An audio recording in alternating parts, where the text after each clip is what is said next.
"Useless girl, you were never the bright one," my father said again, his voice carrying across the living room where my relatives sat sipping their drinks and pretending not to hear.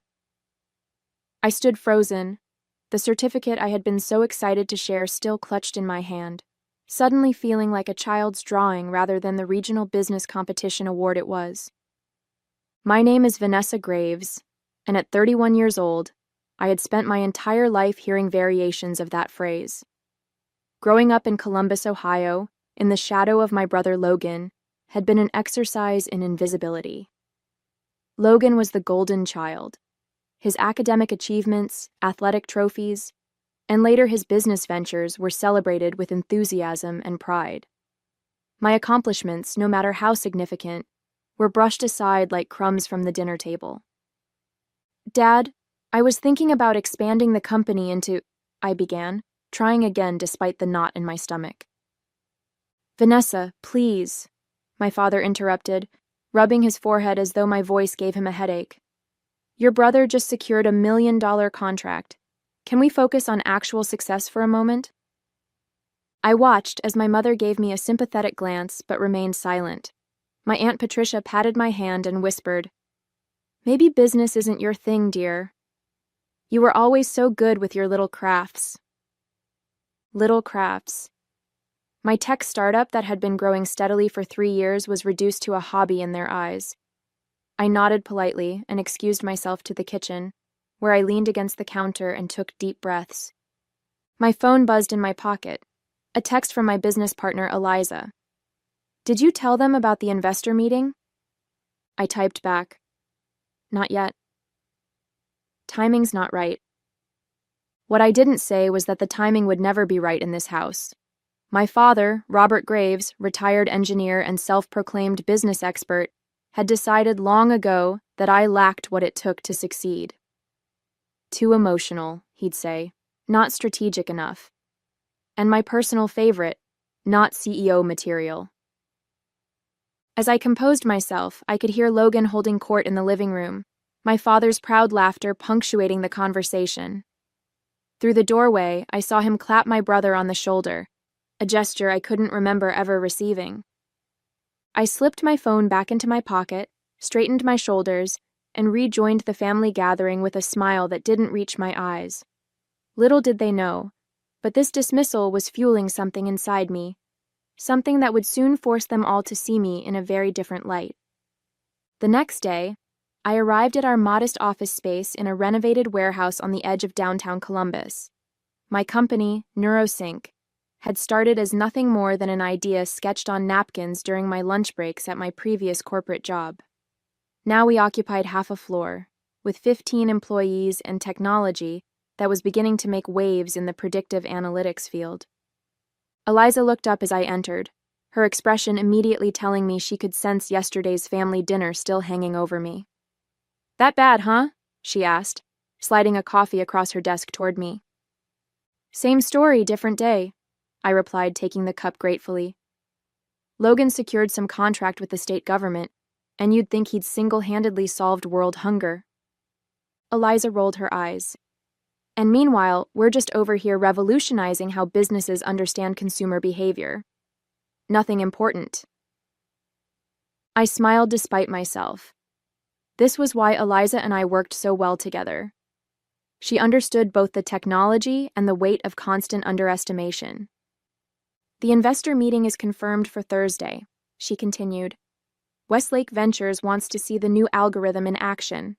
If it goes well?" "When it goes well," I corrected her, "we'll have the capital to scale up and take on Horizon Data directly." Horizon Data was our main competitor, larger, more established, and coincidentally, a company that had rejected my job application 4 years ago. Their CEO had suggested I look into something less technical. That rejection letter still sat in my desk drawer, a constant reminder. Back at my childhood home, there were other reminders. Photographs of Logan receiving awards dominated the mantelpiece. The newspaper clipping about his scholarship to Wharton was framed in the hallway. My graduation photo was somewhere in a dusty album, rarely seen and never displayed.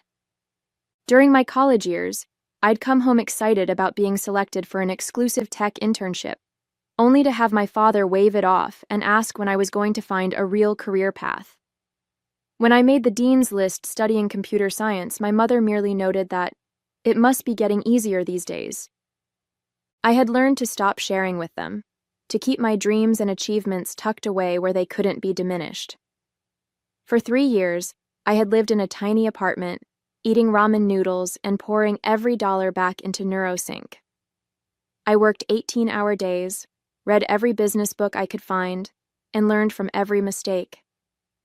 All while hearing my father's voice in my head. Useless girl. You were never the bright one. The conference room at Westlake Ventures felt too warm, despite the sleek air conditioning units humming quietly overhead. I adjusted my blazer and glanced at Eliza, who gave me a subtle nod. We had practiced this presentation a dozen times, but the stakes had never been higher. As you can see from our projections, I continued, gesturing to the screen behind me, NeuroSync's algorithm has consistently outperformed market standards by 27%. What this means for retail implementation is an unprecedented level of customer behavior prediction.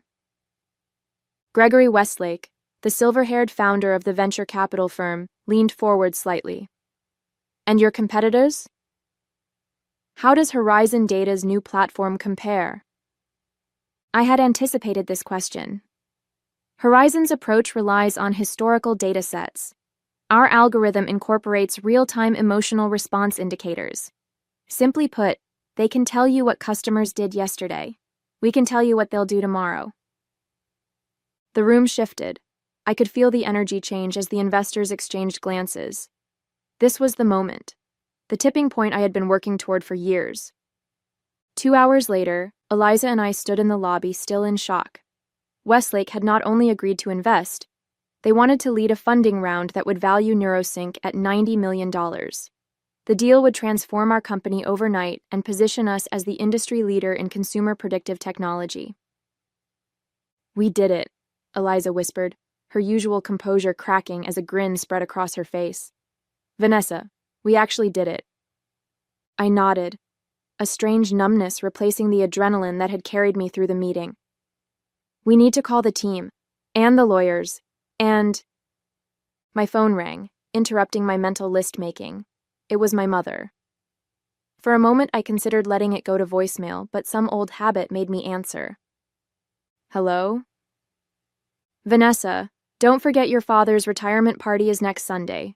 The whole family will be there, and it would look strange if you weren't. You know how people talk. I closed my eyes briefly. Yes, Mom. I'll be there. Good. Oh, and Logan just closed another deal.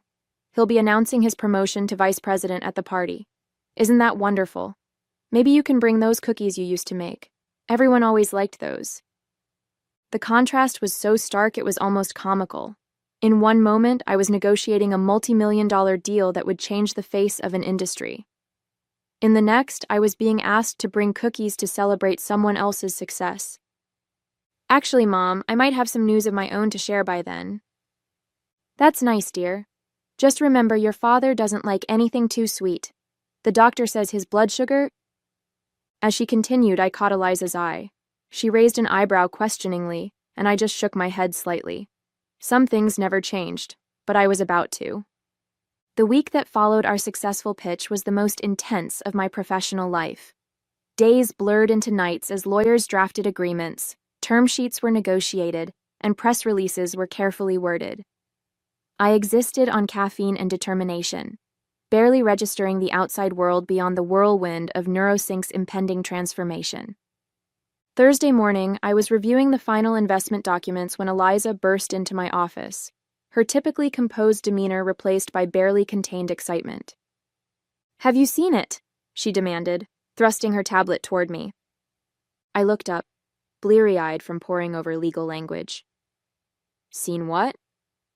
Forbes, Business Insider, The Wall Street Journal, they're all running the story.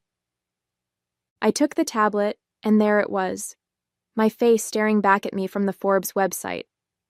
The headline read, Disruptor Alert. Vanessa Graves named youngest female CEO in tech after landmark investment deal. My stomach dropped. The announcement wasn't supposed to go public until next week, after all the paperwork was finalized, and after I'd had a chance to tell my family in person. I quickly scanned the article, which detailed the investment deal and highlighted my journey from startup founder to CEO of what was now being called the most exciting tech firm in the Midwest. Several other outlets had picked up the story, each putting their own spin on it. Business Insider focused on the technology itself. The Wall Street Journal examined the market implications of our rise against established players like Horizon Data. But the one that made my throat tighten was from the Columbus Business Journal, our local publication. Columbus native Vanessa Graves makes history with NeuroSync valuation. Everyone would see it, including my family. As if summoned by my thought, my phone began to vibrate with incoming messages. Colleagues, old classmates, distant relatives I hadn't spoken to in years, all suddenly aware of my success. But nothing from my parents or Logan. The silence from them was deafening. "This is huge," Eliza said, reclaiming her tablet. "We should celebrate." I nodded absently, still processing the implications. "We will. But first, I need to make a call." After Eliza left, I dialed my parents' number, expecting my mother's usual cheerful greeting. Instead, my father answered. His voice clipped. "Graves residence." "Dad, it's me. I suppose you think we'd be impressed," he interrupted, "making a spectacle in the business pages." I blinked, taken aback. That wasn't intentional. The announcement went out early. Logan's been working for years to build a respectable career step by step, but you always needed to make a show of things, didn't you? The familiar sting of his dismissal hit, but this time something different followed. Anger. A show? Dad, I built this company from nothing. No connections, no family support, not even a word of encouragement. And now you've got your name in some articles. Congratulations. We'll see how long it lasts before reality sets in. I gripped the phone tighter. The reality is that I'm now the CEO of a $90 million company that's changing the industry. That's not just some articles. "Listen to me," he said, his voice lowering to that tone he used when he thought he was imparting wisdom. "This tech bubble you're riding will burst. It always does. Logan's built something solid, something real." I closed my eyes, suddenly tired of the same old narrative. "Dad, I have to go. I'll see you at the retirement party on Sunday." "Vanessa," he started, but I had already hung up. I sat in silence for a moment, then reached for my laptop. If my family couldn't see my worth, perhaps it was time to show them in a way they couldn't ignore. Sunday arrived warm and clear, a perfect early summer day for an outdoor retirement celebration. I had deliberately not called my parents again after that conversation with my father, letting the media coverage speak for itself. Over the past few days, the story had grown, with several business programs featuring segments on NeuroSync and my unconventional path to success. I sat in my car outside my parents' suburban home, watching guests arrive, relatives, my father's former colleagues, neighbors, and family friends. All people who had witnessed my relegation to the background over the years. With a deep breath, I checked my reflection in the rearview mirror, adjusted my designer sunglasses, and stepped out of my new Jaguar F-Type, a congratulatory gift to myself that I'd picked up just yesterday.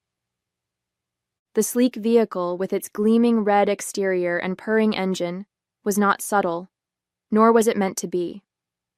As I retrieved a small, elegantly wrapped package from the passenger seat, I felt eyes turning in my direction.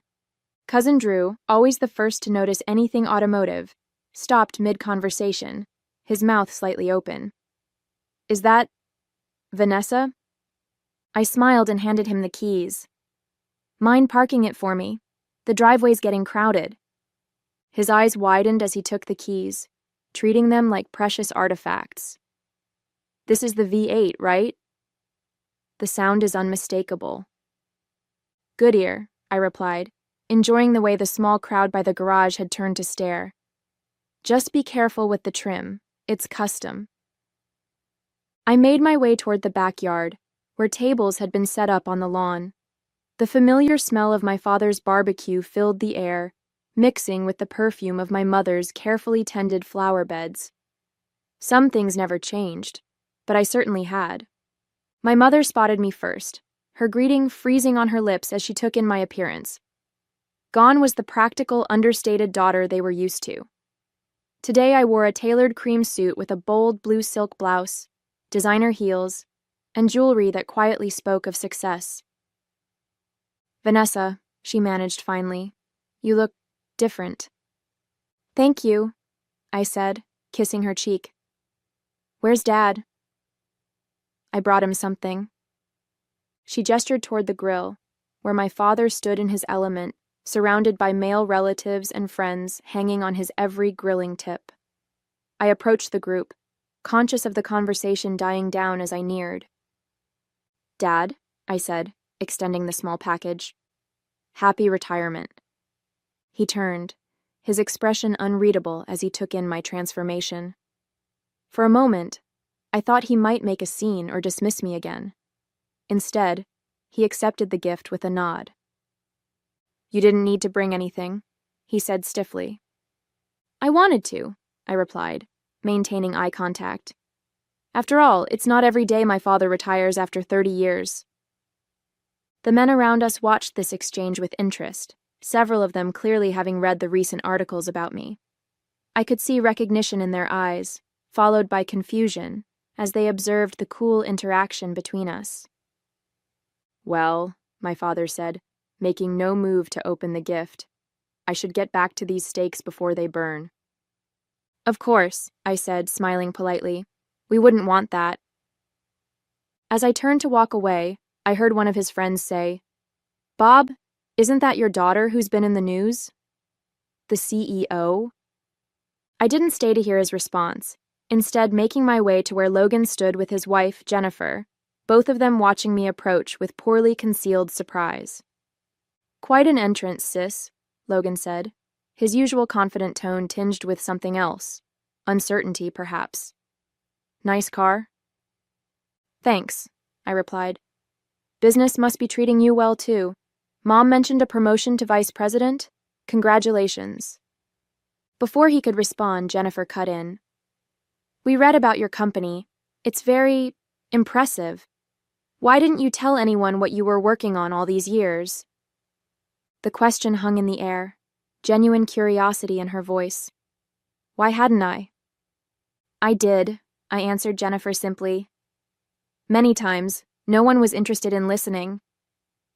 Logan shifted uncomfortably, clearly remembering the family dinners where my attempts to discuss my business were brushed aside or talked over.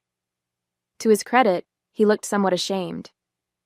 "Well, we're all certainly interested now," Jennifer continued, either oblivious to the tension or determined to push past it. "Everyone's talking about that valuation. $90 million? That's incredible, Vanessa." I noticed how heads turned at nearby tables when she said the figure. Whispers spread like ripples in a pond, relatives and family friends suddenly realizing the scale of what I had accomplished. "Thank you," I said. "It's been a long road, but the technology is revolutionary. We're changing how businesses understand consumer behavior." Logan cleared his throat. "I'd love to hear more about it sometime. Maybe we could grab lunch? My company might even be interested in implementing something like that." The irony wasn't lost on me. 3 years ago, I'd approached Logan about a potential partnership, excited to share my early prototypes with someone I thought would understand their value. He had declined, suggesting I focus on something more established first. "I'll have my assistant reach out," I replied, the polite corporate response coming easily now. "Our implementation calendar is pretty full through the next quarter, but we might be able to squeeze you in." His expression faltered at being treated like any other client rather than family. Before he could respond, my Aunt Patricia appeared, pulling me into a perfumed embrace. "Vanessa, darling, why didn't you tell us you were such a big success? We had no idea," she gushed, loud enough for everyone nearby to hear. This was the same aunt who had referred to my business as Little Crafts just months ago. "I tried," I said, maintaining my smile. It just never seemed to be the right time to share. As the afternoon progressed, the dynamic shifted palpably. Relatives who had previously gravitated toward Logan now sought me out, asking about NeuroSync, about what it was like to be featured in Forbes, about my secrets to success. I answered graciously, but with a professional distance that was new to our family gatherings. My father remained by the grill, his domain, watching this transformation of his usually overlooked daughter, with an expression I couldn't quite read. He had still not opened my gift, a custom-engraved watch I'd had made specifically for him, bearing the inscription, "To New Beginnings. Love, Vanessa." Eventually, as dessert was being served, my father tapped his glass for attention. The backyard quieted as everyone turned toward him, expecting the retirement speech he had likely been planning for months. "Thank you all for coming today," he began, his voice carrying across the yard. "Ending a 30-year career is a milestone worth marking, and having you all here means the world to me and Joyce." He continued with anecdotes from his years as an engineer, thanked colleagues who had become friends, and then turned to family acknowledgments. "And of course, I'm proud of my children. Logan, who's making his mark at Hamilton Financial, recently promoted to vice president." A polite round of applause followed, Logan nodding appreciatively. "And Vanessa," my father continued, his voice faltering slightly as every eye turned to me, "who apparently has been quietly building something none of us fully understood." The yard was silent now, the tension palpable. I met my father's gaze steadily, waiting. "I always said she was the emotional one," he added with a small laugh that few joined. "It seems I may have underestimated how far that emotional intelligence could take her." It wasn't an apology, not even close. But it was the first public acknowledgement from my father that he might have been wrong about me. As the gathered family and friends raised their glasses, I saw something new in many of their eyes: respect. The retirement party continued into the evening, with conversations buzzing under strings of backyard lights. I moved between groups with a newfound confidence, no longer the awkward family member relegated to the sidelines. The subtle shift in dynamics was fascinating to observe. Relatives who had barely spoken to me at previous gatherings now hung on my every word. As the night progressed, I found a moment alone with my father. He stood at the edge of the yard, nursing a whiskey and gazing at the garden my mother had spent years perfecting. "You haven't opened your gift," I said, nodding toward the small package still sitting unopened on the gift table. He looked at me, really looked at me, perhaps for the first time in years. I wanted to wait until it was quieter. I nodded, accepting this explanation, though I suspected he simply hadn't wanted to open it in front of everyone after our earlier exchange. "So," he said finally. "CEO." "Yes." "Of a $90 million company." "Yes." He swirled the ice in his glass. "And the youngest woman to do it, according to those articles." "That's what they say." A long pause followed, filled with decades of misunderstanding and dismissal. "I don't understand it," he admitted. "This tech stuff. In my day, business was straightforward. Products you could hold, services you could see." I considered explaining how our algorithm worked, how it was revolutionizing an entire industry, but realized it wouldn't matter. This wasn't about understanding my business. It was about him finally seeing me. "You don't need to understand the technology, Dad.